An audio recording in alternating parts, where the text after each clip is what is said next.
I've seen you have better luck. Maybe next time. No, we're doing this right now.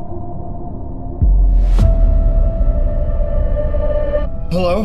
Hello, Mr. Wells. How much can I transfer to you today? This is a robbery.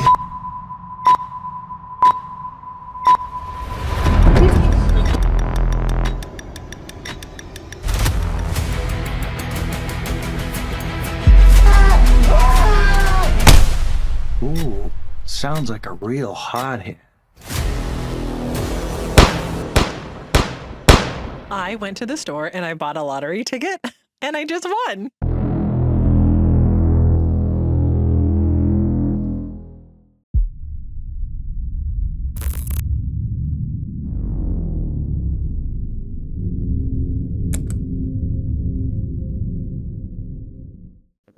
Thank you for coming on to the Downing Cut. Today we have a guest. I'm thrilled to have Phillip Wheeler, an award-winning actor who is versatile and known for his roles in various films and TV series. From intense dramas to lighthearted comedies, Phillip has brought a wide range of characters to life on screen. And we know each other, so let's see how this thing goes. Welcome to the Downing Cut, Phillip. Thank you, Joe. Thank you for your kind I'm excited words. to have you on here. And I know, so we met each other back in the day, 2017, Western Soul, and it kind of developed in this other project that's in festivals right now. But we're not here to talk about that. I want to talk about you because there's things about you that I don't know. And Yes. so how did you start your journey into the entertainment industry? It's always a funny story. It's all about a girl. I was in high school. There was a girl in my computer science class, and she's like, I'm doing this show. I want you to audition for it. And I was like, do I get to hang out with you? And she's like, yep. I'm like, okay. So I auditioned for the show. Nothing ever happened with the girl, but I did fall in love with acting. That is hilarious. You know, there's other people that have gone down that path before, which is kind of funny. So with this high school, college, what High year? school. Yep. High Oh, school. God. Was that? It must have been my sophomore year of high school. I was in Oregon at the time. Oh, interesting. Yeah. You grew up in Oregon. No, I grew up in central Washington primarily, around like Yakima, Wapato, Toppenish, and in and around those Indian reservations. Because my dad was a teacher at Heritage University, which was the like community college geared towards making making education accessible to the Native American population. So that's kind of where I grew up, and then I ended up in Oregon because his second wife and I did not get along at all. So I met a couple who were moving there, and they're like, "You want to come?" I'm like, "Sure." So I moved to Oregon with them. Wow. So Yep. that's where you kind of got hooked on acting. Did you after that, did you start enrolling in acting courses and stuff like that, or how did that happen? Yeah, so I did that show, and then I got offered another show, but I didn't stay in Oregon long enough to do the other show. So the first show was a show called, oh God, what's the name of that show? Here and Now was the name of the show. It was like a really like unknown show about a group of students with a like adult guidance counselor who are putting on a show. So it's like a play within a play. And then all of the characters, all the actors' characters resemble their real lives, and the lines during the performance start to kind of blur between whether it's the character speaking or it's the actor who's playing the character speaking. Oh, interesting. Yeah. Oh, and then the next show that I was offered was The Young Man on Golden Pond, but I wasn't available to do that one, and then I moved back to Ellensburg, Washington, where I did Three Musketeers and Antigone for my junior and senior years. For those who are watching and you see his camera shake, it's because he's in LA and there's little tremors that are happening right now. So just don't pay attention to that. You know, they're used to this type of thing. But so how did you, moving back to Washington, did you seek out any kind of workshops or classes to kind of sharpen the saw, or were you just off and running to the races? Well, after that first show, that's really all I wanted to do. My GPA fell. I didn't want to be in my classes. I stopped doing any kind of sports, and that's like all my mind was. But my grades were good enough that I got into Running Start, which is a program for taking college level courses while you're in high school. And so I started taking acting classes, and that's it. I didn't take any of the other classes I needed to take. I just took acting classes. The passion was lit. You were zoned in. So I was doing some of those college performances while I was still in high school. And then I started jumping into like the local and regional theaters in and around Washington. My first professional gig was in a production of Camelot at Leavenworth Summer Theater when I was, I don't know, must have been 19, something like that. Then what? And then what? Then I moved to Bellingham, and I got really involved in the Bellingham film community. Did a bunch of theater up there. Why Bellingham? Because I met another girl, and she was going to college at Western, so I moved over there. Yep. And again, it didn't last for very long, but the film community there was just so vibrant, so lovely. And then I got kind of tired of the just amateur nature of things because I had worked in some higher level productions. So I enrolled at the American Academy of Dramatic Arts and moved to Los Angeles, where I studied for 2 years.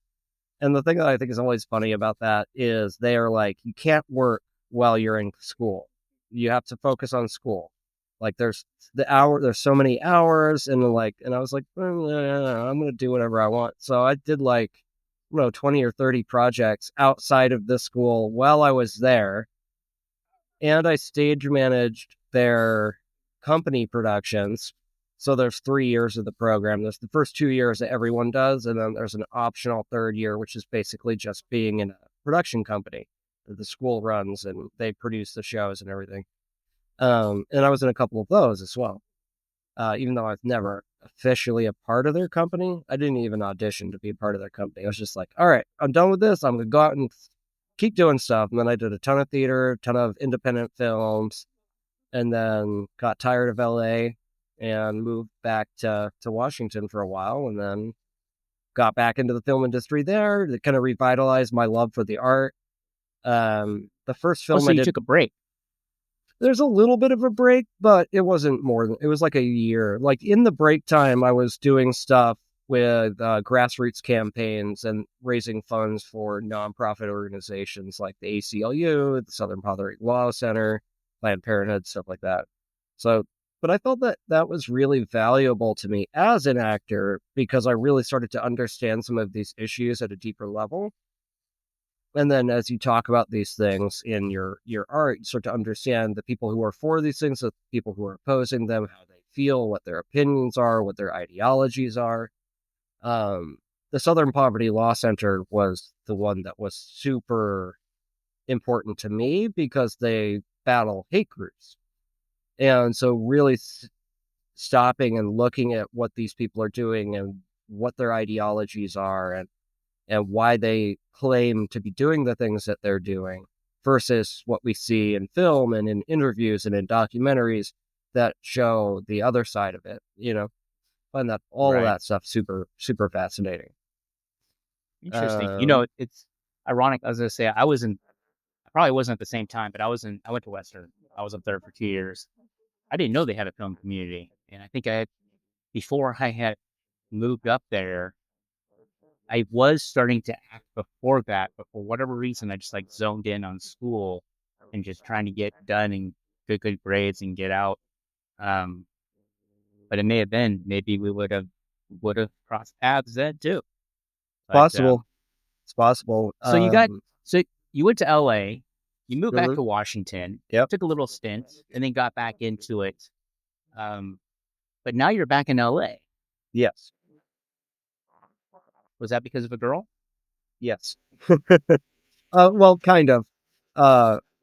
So when I met my long-term partner, and I'm in the longest relationship I've ever been in my life, and I'm quite happy about it. She's an amazing, beautiful human being. She makes me It's a been better 6 person. months. It's been almost 8 years. Almost Oh, 8 years now. that's great. Congratulations. The longest relationship I had before that was maybe 3. Great. But we're both actors, and she was talking about wanting to try to do sitcom. And really, there's not anywhere else that does a large amount of sitcom work. So that was what was kind of the driving decision of moving to LA for us. Yeah. Instead of going And to how like long have you been in LA? just over 2 years. Before you said when you moved back, you said you got tired of LA the first Yeah, round? because there's this thing that happens in Los Angeles where if you haven't made it by a certain point, people start to get really kind of bitter. And so you've got that like actor ego and this bitterness like coupled, and everybody feels like they kind of know everything. And so they're like, oh, if you haven't made it by now, you're never going to make it like me. You're never going to make it like me. You're never going to do anything, you know? Um, and there's certainly not everyone's like that, but there's enough of those people that when you're doing a lot of work all the time, they kind of like grate on you over time. And I don't know, I just kind of like got tired of being sucked down into this like whirlpool of negativity all the time. Yeah. So you have to, if you are going to come to Los Angeles, you have to surround yourself with people who are positive. You have to surround yourself with people who are working and people who are striving to get to the next level. Because if you're not, then you're just going to end up like hating every moment of it. Because the industry's That's good hard enough advice. to begin with, you know? Yeah. Yeah. So What is the ego? What is the actor ego? What is that? Define that to me. I don't know. There's this thing that happens with a lot of actors where they just decide that whatever choice they're making is the right choice, and nobody can convince them otherwise. And that kind of extends into how they operate in their career, right? They have an image of themselves and the kind of roles that they play and the kind of roles that they want to play. And it doesn't always align with everybody else's view. And so, like, if you have branded yourself one way, it's a longer road to get where you want to go if people don't see what you see. And that's not to say that you can't accomplish those things. But if you are able to marry the two, right? Your own brand and your own image of what you want to do with how other people see you as well, you're way more likely to start working right away because everything comes into alignment much earlier. And then you can branch out. But sometimes if you don't do that and you're just fighting against the machine, it's going to be a longer road because all you're doing is constantly trying to prove yourself. So basically, keep your perceptions open Yeah, I and be mean, flexible. and be flexible and be curious too, right? Like we should all be excited enough about the work to want to play a wide variety of different kinds of characters, to explore the human condition, to experience things in ways that we haven't before, to have new experiences that we wouldn't ever have if we weren't an actor. How many people get to like run around with a gun and shoot at each other, or ride a horse, or do like intense stage combat or lovemaking, right?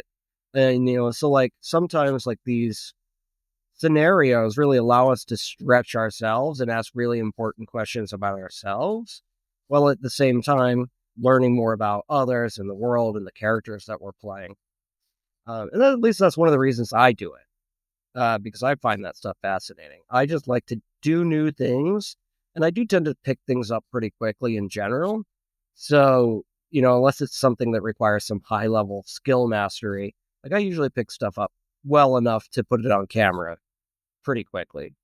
Um, like we were talking about riding horses in Western Seoul, and we never got to because, they were afraid the horses would freak out during the eclipse. But Oh, interesting. I didn't know that. oh yeah, Ben never told you Yeah. that? Yeah, they had a whole, like, we were all gonna be like riding into town on horseback and everything. No, they ended up getting rid of that idea because the stables weren't willing to let people borrow the horses during that time because Yeah. of the eclipse. They were afraid the horses would like throw people and freak out.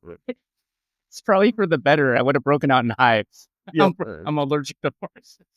So I could just see you riding in the horse, and then you slap me, and the next thing you know, I have a bunch of hives on my cheek. Well, I mean, you only got to last 12 minutes, so it's all right. All right, so let's get back. Among the many short films and other things that you've acted in, which role was the most challenging for you, and why? That's a hard question. Shorts are an interesting beast in of themselves because you have to do a lot to do a little. But probably the biggest one would be The Junkie, which is a film I did with Gary Washington up in Bellingham, where I played a heroin addict who gets kidnapped by some scientists, and they put him through an intense surgery sequence, and then he becomes like a creature, and he like molts off his skin and becomes this monster who is chasing the dragon and like goes after his drug dealer, because the film opens with him trying to get drugs and failing, and then at the end of the film he goes after the drug dealer as the monster and gets the drugs. But the things that made it difficult were really exploring what it means to be an addict.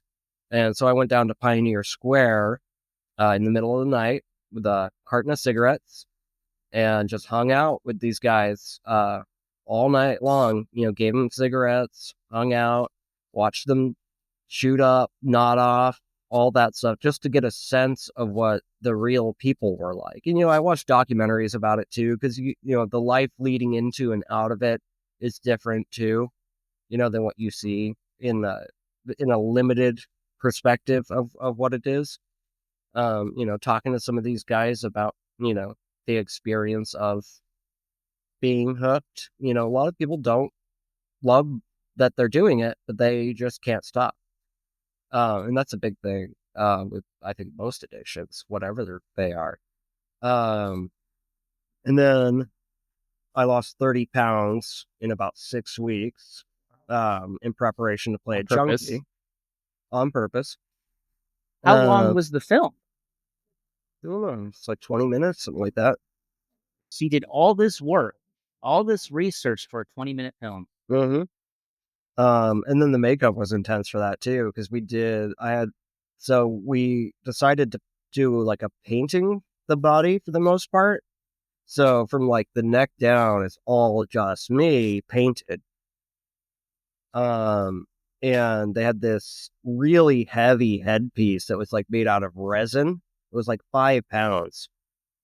And with these big tendrils that like came out of it with the fake contacts and the teeth and all of that stuff. So I had like 5 pounds on my head and then nothing below. And then to get ready for that, it took me like 3 hours to like just shave my entire body head to toe for it, because couldn't have any hair to mess up the makeup and how it's patterned and stuff. And then when we did the full version of it, it took me about 6 hours in the chair to do that. And then we shot it, and you see me coming out of the like chrysalids and stuff. And then it was like 3 hours to get it all off and clean and everything. And then there's a half version too. But is this film available for people to see? Is it out there on YouTube? I don't know where it is widely available, because it's not really widely available, because we did a full frontal shot in it, which disqualified it from a lot of things. Like, you can't just put it on YouTube because there's nudity. Interesting. But it is playing at a film festival right now. Still, how long ago was this? I think it was just before we did Western Soul. It was like 2016 or something. Oh, right on. Gary Washington posted it was going to be showing at some festival down there in like Olympia. Oh, nice. Yes, I'm on a live stream on my phone, and I will tell you all what it is. Send me the link. We'll post in the show notes. Okay. I don't know if this will be out. This interview may be out after that. Okay, fact, so we'll but- check on it. But at least people will know the name they can keep their eye out for. Yeah, it's called The Junkie. The Junkie. Yeah. So how do you prepare? Like we know a little bit about your preparation for like a short film. What about a TV series? Well, that's interesting because the turnaround. So for the episode of Magnum PI I did, I had like 3 days notice to shoot it, and like a day and a half of that was traveling to Hawaii to do the shoot. So, not much. Like, really, for that one, it was a lot of what you'd call like techno babble, where you're just throwing out a lot of specific like jargon for the character. So this guy was a prison guard who was like an IT guy. So he's basically just saying the different things about cell block A and this thing and that thing over there. It's just saying it over and over and over and over and over again until it sounded like something I would say. I think that was the preparation for that, really. I did do some research on the director, and I did do some research on I watched some episodes of the show, and I really tried to get a strong sense of what they were looking for. Because it was a small part, I think I had like 5 lines on the page. I think 3 of them made it into the final cut. But that's the thing, is it's just like quick turnarounds, I got there the night before shooting, went to set, hung out all day, did nothing. They decided to push the scene till the next day. So I was just hanging out all day. And so the next day I came in and we shot it. So I got paid for 2 days, really for 1 day's work. But, Not bad. yeah, Trip to I'm Hawaii. not mad about it. Not bad at all. So in Roseblood, you played Uncle Randall, a character in a highly rated short. What do you think made this film stand out to audiences? Roseblood. Well, the thing that's interesting about Roseblood is like people talk about how dinner table scenes can sometimes be the hardest scenes to shoot because everyone always has to be there. And like, we had like, I don't know, like 12, 13, 14 people sitting around this table. So like, that's hard for 4 people sitting around a table, shooting both sides and everything. When you have that many people sitting around the table, it's just insane because you need a single on every one of them. You're getting some group shots, some wide shots, but the wide shots can't do the whole thing. So there's nothing like really like a real master. You're getting like 2 masters, one for one side of the table and one for the other. And so I think that's what made shooting that really interesting. Was it's a very short film, but it took I can't remember how many days it took to shoot that, 3 or 4 days to shoot that. Just because you're getting The dinner so scene, much coverage. or just the whole film? The whole film, because the whole film's that takes place on basically a dinner table. Yeah. And then, basically... One camera? Can't remember if it was 1 camera. I think it was 1 camera.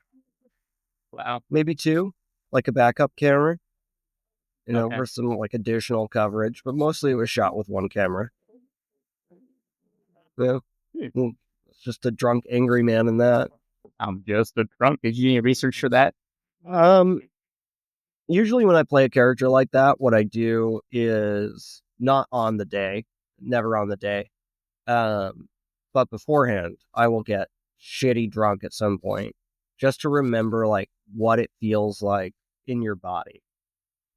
And one of the things that they talk about with people who are drunks is they're always trying to not be drunk.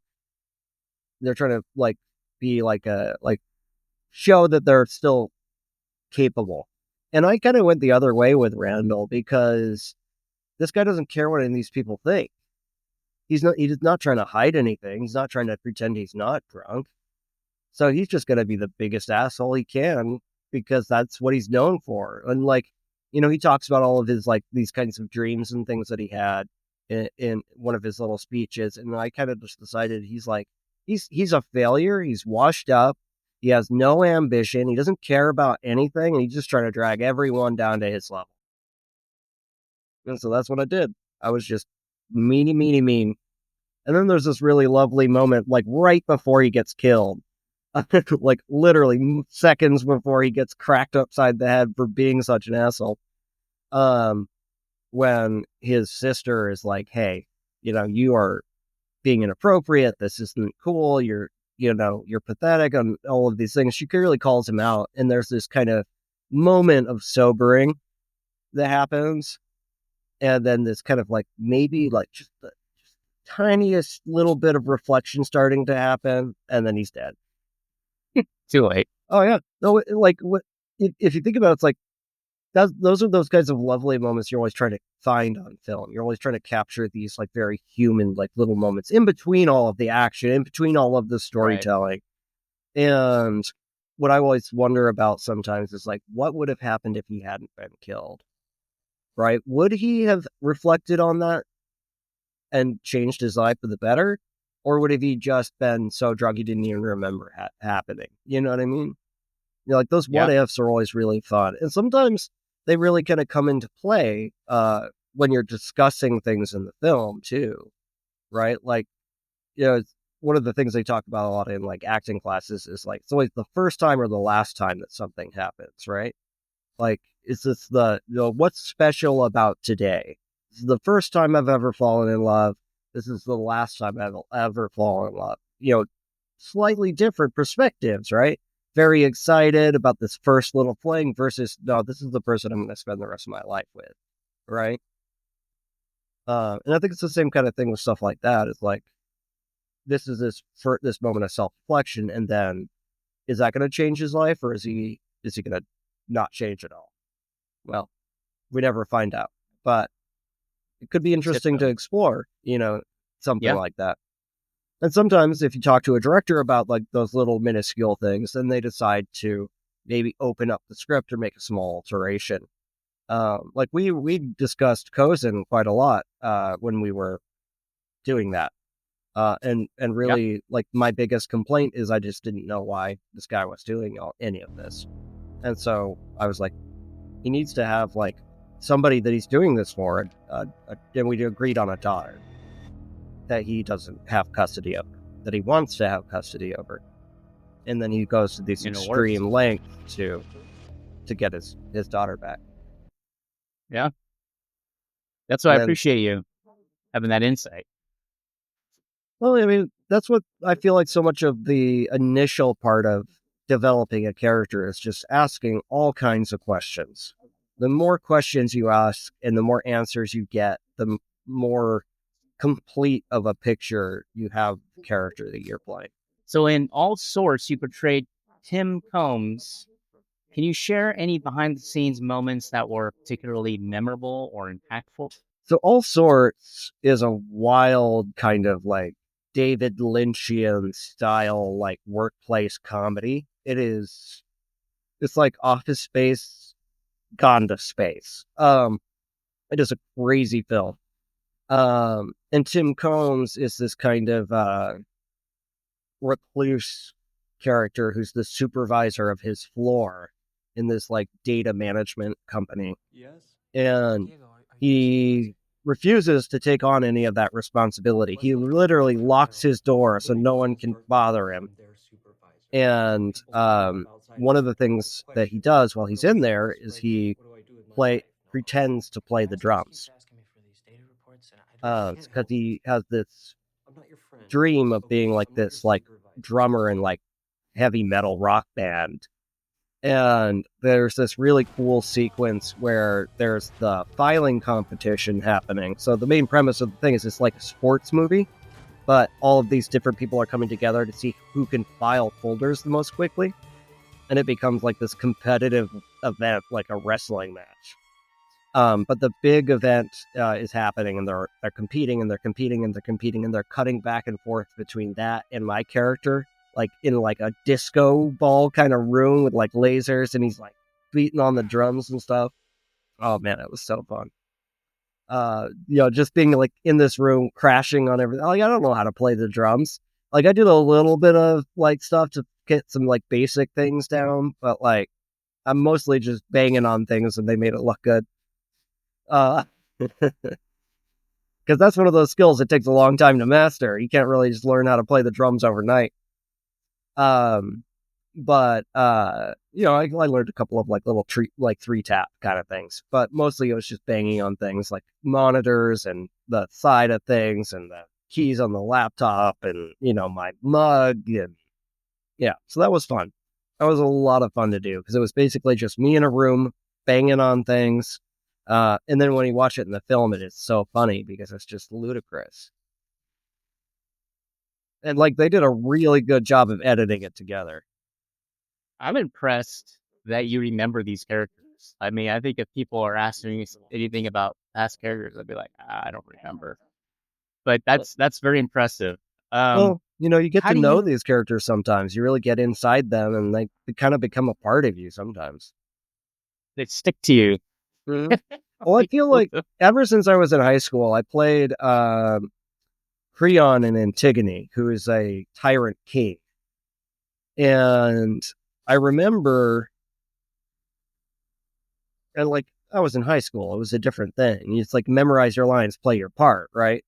Um, but it still left this kind of like stain on me that I had to kind of like unlearn because I got so used to just commanding people, do this, do that. I remember we were at the cast party like after the final performance, and I wanted to get some like I don't know like an extra thing of ranch for my French fries or something, and I went to the waiter, and then I was like, "Oh my god, I'm so sorry, I'm so sorry." But I think a I lot of think these we call that method acting.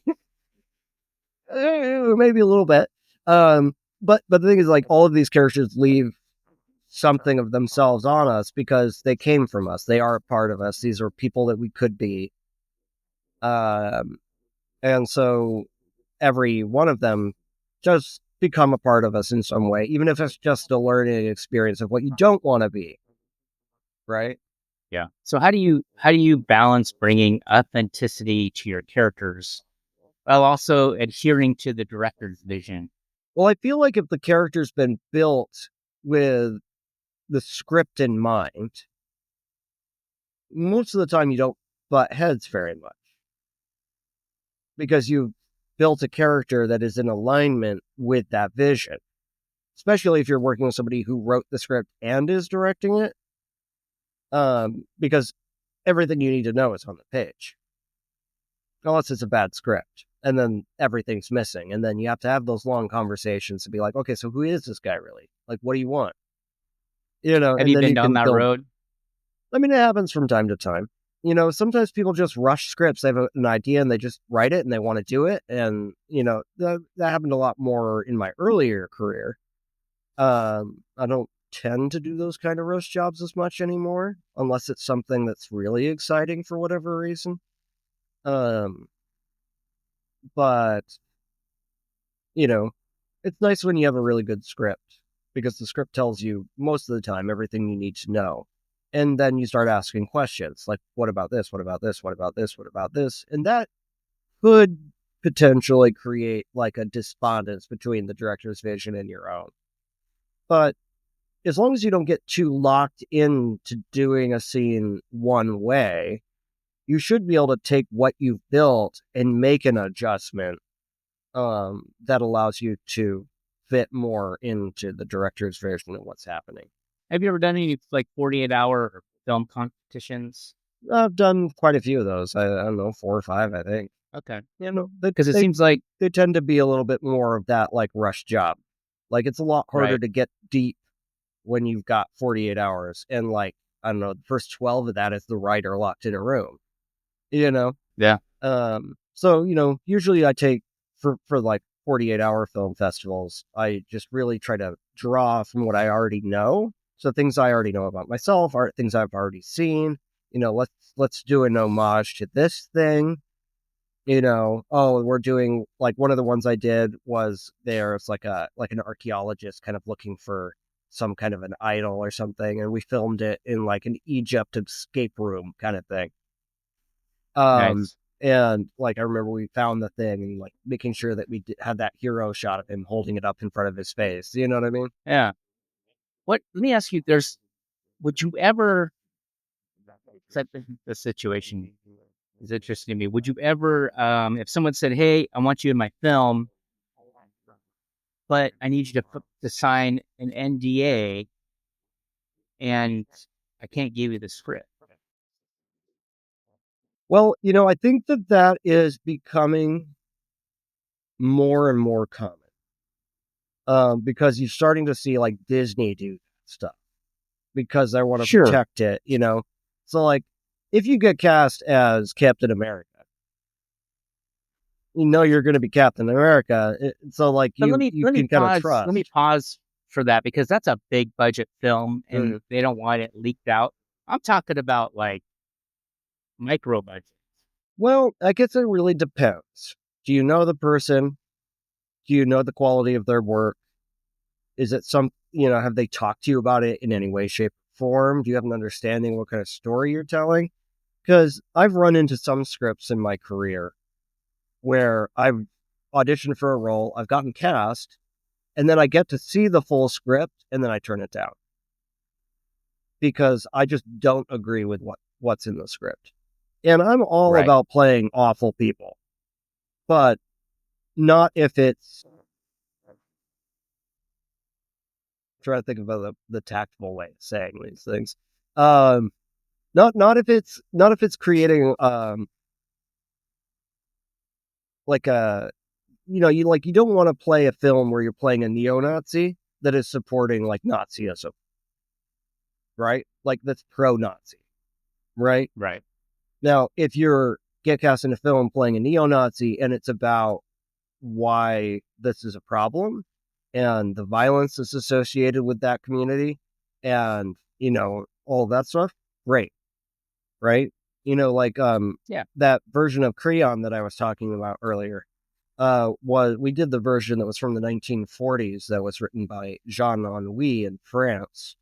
And it was written as a way to get the French people to recognize what kind of a tyrant Hitler was. And so Creon is like a veiled Hitler figure in the play. And so if that's the kind of thing you're doing, you're creating a tyrant to show people what a tyrant looks like because we're facing tyrants in the real world. That is a really good reason to make that movie. Right? But if it's just like, here, I'm going to masturbate on your face for no fucking reason, I'm not going to do that. And that was literally in a script that I auditioned for once. They're like, this guy just like jacks off and jizzes on everything. And I'm like, no, why? Why would you do that? And like, great. I mean, have fun. Yeah.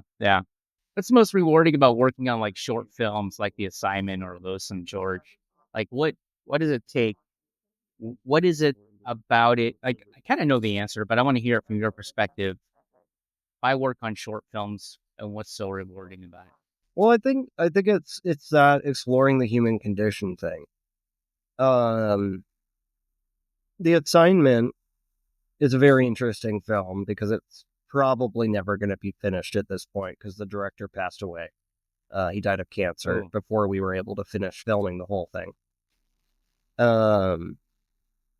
But That's character sad. It's about a agent who has like infiltrated like American life, and his wife, who is also an agent, but he doesn't know it, who is like a Russian agent, and then he falls in love with her. They get married. They literally have a child together, and then I did that movie really for that scene where they have that final confrontation, and there's that realization that she betrayed him. This has all been a lie. It's always been a lie. And now she's been ordered to take him out, and she doesn't even blink an eye. And she was just playing that scene of this like deep betrayal. So intense. And Chad Hawthorne worked on that too. He was the one in charge of all the guns and stuff. And I remember he said while we were on set, he was like, I cannot believe you're crying in like every take. And I'm like, I'm fucking being betrayed over and over and over and over again because you built this character and you built this world for this character, and it's literally just being shattered, Yeah. And in some ways, it's like an acting exercise too, because it's a short film. Most of the time, no one's ever going to see these films. They'll be at film festivals. Maybe a few hundred people will see it. They don't generally get this kind of widespread viewership. So a lot of the times, you do it for the joy of the art. And you do it for that handful of people that are going to watch it, because it's always about the audience too, right? You want to make sure that they're having a good time, And if they're not having a good time, then there's a good reason that they didn't have a good time, right? Like you walk away with this really powerful message. You get this kind of catharsis by watching somebody go through something that you've gone through, right? I think that's a powerful message because I think, with actors who are just starting out or are chasing that goal to hit the dream to be famous or whatever, I think there's some people who may turn down short films because it's just not good enough or it's not professional enough or it's not big enough. And I think it's really important to understand that even if it's a short film, just like what you said, not everyone's going to see it, Mhm. but it's a good exercise. It's a passion. You want to Mhm. act. And I think that's an important message right there. Yeah, I mean, and there's also things like, just like from a very practical point of view, like you need real material. You need to have tape of yourself to show people to say, look, I can act. If you don't Yep. have that, it's really hard to convince them sometimes. Uh, how has your acting process evolved from your early years to now? Like, what has changed, and what have you fine tuned specifically, or what have you adapted to or understood that hey, this doesn't work anymore? Let me go in this direction. That's a big question. Um, I mean, I guess from the very beginning, You're a big actor, though, and I know I can ask you that. um, I think in the very beginning, sometimes it's literally just memorizing your lines and pretending to be that guy. Um, and I think sometimes that's what we're all always struggling to get back to in some ways, because as children, especially, it's always playing pretend, and sometimes it's almost as real to them as their real life. And that's what we want as actors, is to really be that kind of committed to it. Um, and in your first exposures, if you're not dealing with some kind of a crippling, like stage fright or something, you really do find that freedom sometimes in the early work, where you just don't give a shit what anyone thinks, because it doesn't even cross your mind that anyone's gonna have an opinion. I kind of wish I still had that naivety in a way, because so much of what gets in your way in that kind of middle part of your career is you're like, oh, I have to do this way and I have to look like this and I have to, be so perfect all the time. And it's not true, but sometimes we feel like we do because everyone keeps telling us that we need to do it. But as far as how the process evolved, I started out just doing random stuff. I started seeking out small acting education opportunities, in high school and like Running Start. I started taking personal training stuff with a couple of local artists that they didn't even ask me to pay them. They're just like, hey, let's go like work on scenes together. And I took like music singing classes like that. And then as I got better at those things, I started also paying for those to get even better, work with people that are at another level. And then I went to school and I studied for 2 solid years, slept an average of like 4 hours a night for like 2 years. And then like 2 weeks off between the 2 years to like just fucking relax. Like I literally locked myself in a room and watched movies during that time and did yoga, because my Wow. dance teacher was like, you're so tense. You're always so tense. Why are you always so tense? You got to do something about that. So I basically just locked myself in my house for 2 days or for 2 weeks with the Complete Idiot's Guide to Yoga, built my own yoga routine and started doing that. And it helped a lot. It helped a lot. I feel like I need to do that again. Yeah. I don't, Yeah. Loosen up. yeah, exactly. Always so tense all the time. Still true. That's something I haven't gotten better about. But and then once you've got all of this education under your belt, it's always good to continue training, but training for the sake of training never helps anyone. You have to do it, and you have to do it for real. And whether that's on a short film with some friend of yours, or if that's in some big major film, the process feels similar. And so for me, I really want to take time to get to know the character. I memorize the lines, sometimes at the same time, because that really allows me to like start exploring the possibilities of what these things might sound like. If he's feeling like this, he might say it like this. If he's feeling like that, he might say it like this, so on and so forth. And if you're fortunate enough to get into a rehearsal room, what the actor on the other side of you is doing is almost more important than what you're doing, because they should be influencing what you're doing. Now, with film, sometimes that can be really hard because there may not be anyone over there. Might just be some script supervisor reading their lines because that person had to go to lunch, you know? Yeah. And that happens sometimes.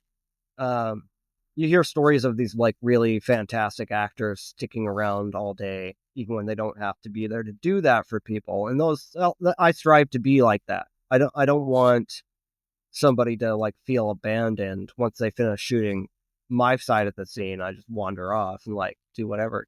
I don't know if that's ever happened in my career.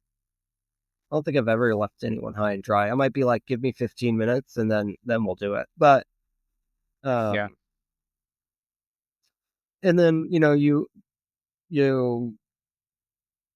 then really have to ask yourself those specific things about the character, right? Like, he's a junkie. What does a junkie look like? Do I need to lose weight? If this guy needs to be drawn, like, you can do a little bit with makeup, but you can't do everything. Same Right. thing as if you're playing fucking Captain America, you're gonna have to put on tons and tons of muscle. But that's something I've always struggled with, is putting on muscle. But that's just because my body type doesn't want it. I can train you. I used to be a Okay. personal trainer. All right, do it. Me and you, Joe. I'm gonna move to That's LA. right. I got to get back in this shape anyways. All right, Let me ask you something. You ever dealt with imposter syndrome? all the time. It's never ending.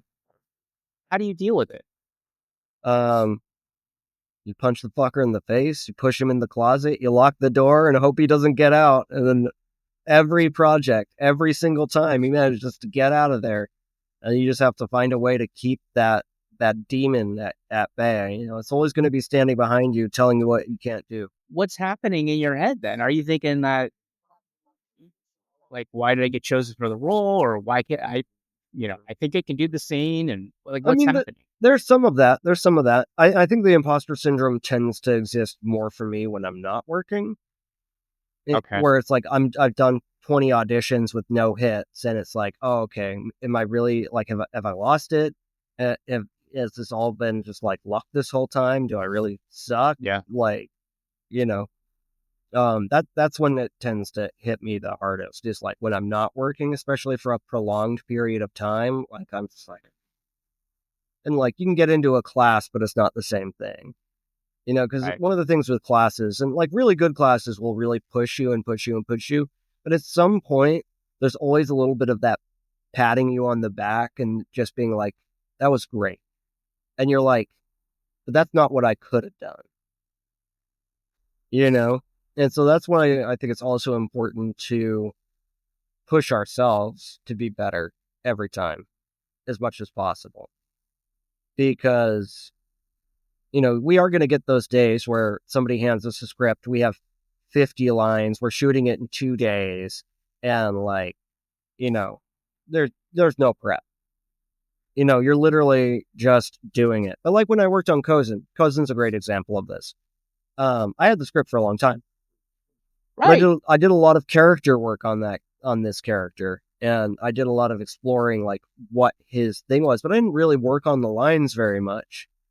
Until we were on set, because I wanted to not really have the lines in the way for that character, because he's doing so many things, he's putting on so many faces, and I didn't want to get locked into like one sort of thing without allowing him to stretch, right?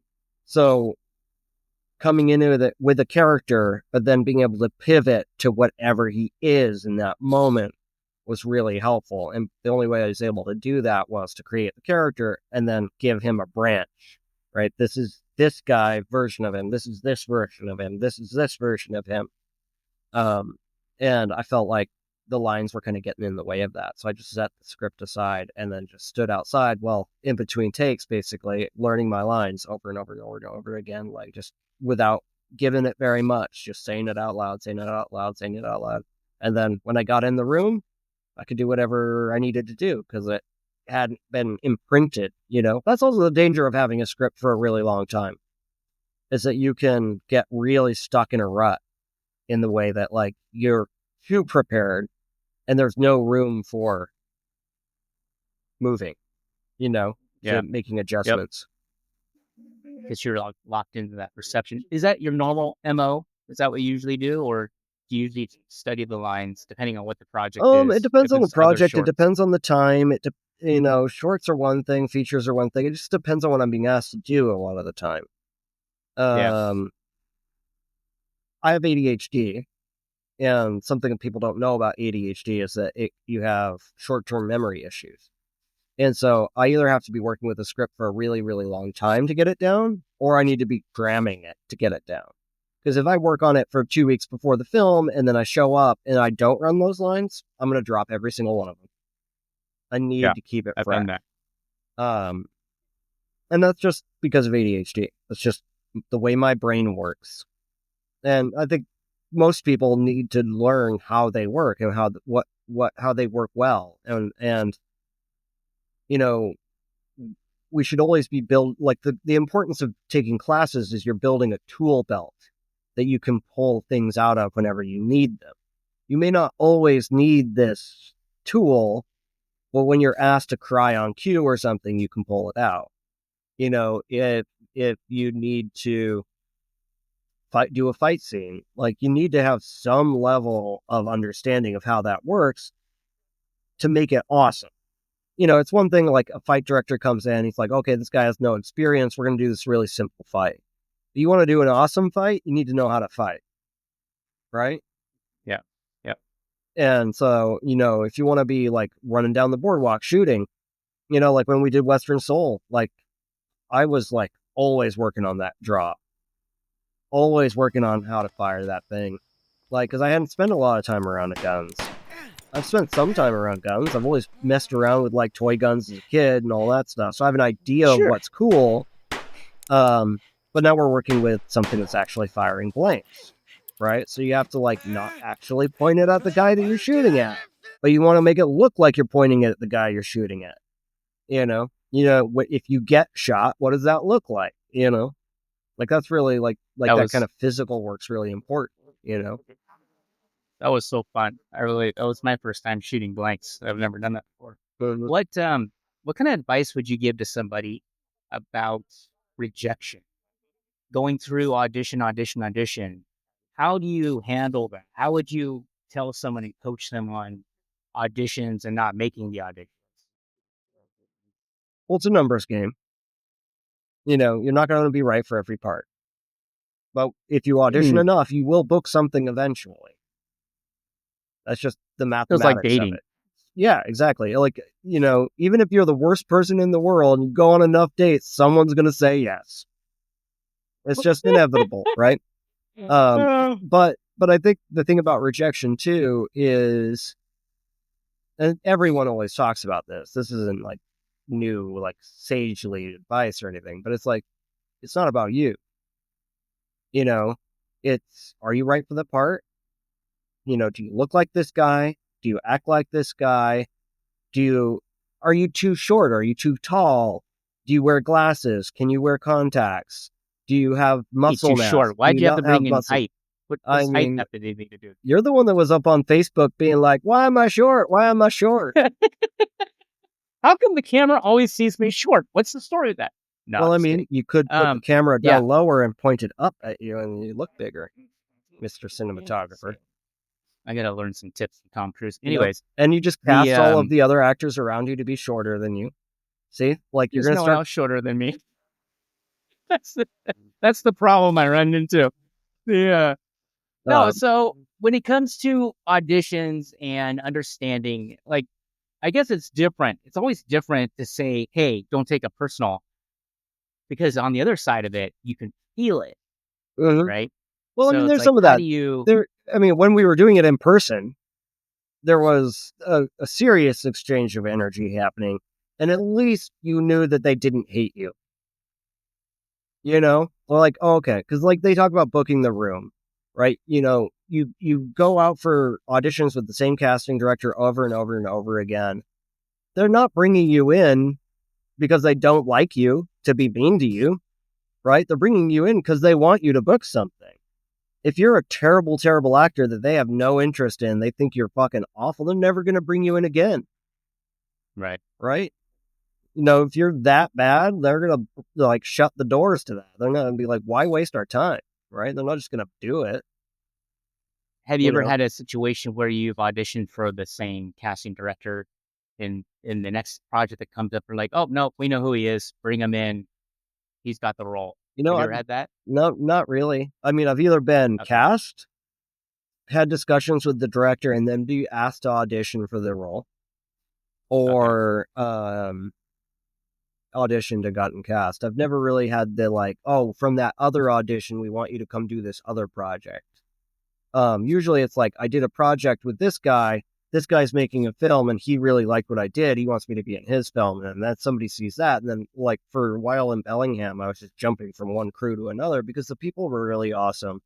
And they were telling stories where I just fit the characters really well. So I did like 4, 5, 6 films, like really relatively quick succession up there, with some really talented, really amazing people. And some of the, I think, just visually the best films I've ever been in. Like The Junkie is probably one of the higher ones, but like Exposure, it's a beautiful, amazing film. Super cool special effects, super cool aerial shots. Thanks That's to the one Eddie in the Hayes. snow? Yeah. Then I did Eddie's film too, Transitions, where it's about a guy who's like chasing after his girl because she, and you're thinking the whole time that maybe she's going to kill herself or something, but it turns out she's a freaking werewolf, and he's trying to stop her from like killing herself because she's a werewolf. Very interesting film. I like that one too. And then I did like 100 Proof, which is another period piece. Running around with guns, jumping on trains, jumping off trains, making moonshine. Riding on steam trains and steamboats, and that movie was awesome too, just for the sheer scope of the experiences we had together making that. Sure. Yeah, we worked are on those filmmakers still in the scene? Are they still developing new I projects? don't know where Brady is now. I think he's still up in Bellingham. That's the guy that did 100 Proof. I think Eddie is still out there somewhere. He's a shooter mostly. He mostly shoots film. Does a lot of weddings and commercials and things like that. Gary Washington runs Bleedingham, so he runs that festival. And so the film that we made Very was popular for him, Yeah. We got shown at Bleedingham, but we weren't allowed to compete at Bleedingham because that would have been a conflict of interest. Oh, yeah, makes sense. That makes sense. Are you working on anything next? Anything coming up, or you want to talk about in the near future? I'm currently doing a play called The Body of Kira Malloy in Los Angeles. That'll be opening in September. And I'm playing an Irish sailor from the 1860s. Right. Yes. Working on that accent. Oh, yeah, I can do a little bit of an Irish dialect if you want me to. Kind of reminds me of Mrs. Doubtfire, but yeah. No, I try to. I usually use that kind of thing to get into the accent, but usually I let it kind of sit down on my vocal cords a little bit more once you really start getting into the character. You don't want it to. You don't want to sound like a leprechaun. You don't. So I always ask people this. 2 more questions before we dock this interview. What's your favorite tech as far as production tech? As an actor, what tools do you use? Like anything from cameras, lights. Some people have said phones. Is there software you use to help memorize lines? What is your favorite tech? My favorite tech? That's an interesting question. Because I think I kind of went through the old school style of training where it's like you print your script out, you highlight your shit, you read it off the page. Because I don't know, for me at least, it really just helps everything set better. So, line readers and stuff are fine because like if you don't have anyone else to work with, or you want someone else to work with, but you don't have someone, it could be really helpful. I usually don't run my lines with people anymore. I like learn my lines on my own, but I don't want that invasive thing until that person actually says that to me on film. In theater, it's a different beast. You want to be running that stuff as much as possible because you want it to get smooth. You know, you're dealing with 12 different actors who are running around doing 12 different things, and you need everything to harmonize. So you want a lot of rehearsal in those situations. But with film, a lot of the time I like to do my work, depend on them to do their work, get onto the set, and then they say it to me, and then that's that person to me from now on. Right? Yeah. Sometimes if I know who's been cast in a film, I will literally be like thinking about them when I'm working on the thing, like implanting that character. You know, like that photo you sent to me of my daughter, all the work I was doing on that daughter character was from that image that you sent me. You know? Yeah. So it's like, okay, when I see that person, that image, it's gonna cause some kind of emotional response. Right? Same thing with any character you have a relationship with. You don't want to do that too much with characters that you don't have a relationship with, right? Like my character had never met you until the films. I didn't do a lot of that for you.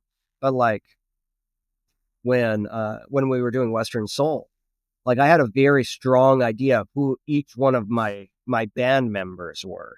And we did that weird Zoom read through for where everybody I got to see everybody beforehand. Oh, yeah. So I kind of had an idea who they were.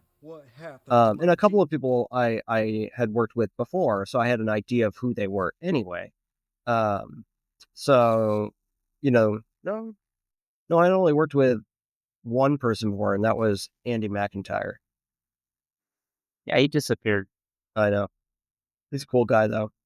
Wish him the best wherever he is. Yeah. But yeah, he was the only one that I think I'd worked on film with. Andy, if you're watching this, reach out. We miss you. Yeah, we love you, man. Even if you don't want to. Yep. Yeah. So tech. I love cameras. I love what they do. A pencil and a paper, a highlighter and paper. As far as being an actor in the process, yeah.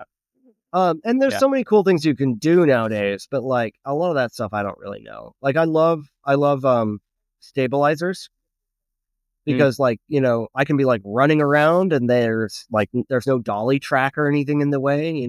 There's just this person running around with the camera on the stabilizer and it looks amazing. Like there's a really, really cool tracking shot in Exposure where I'm like running through the house and then out and around the house and like super cool. Nice.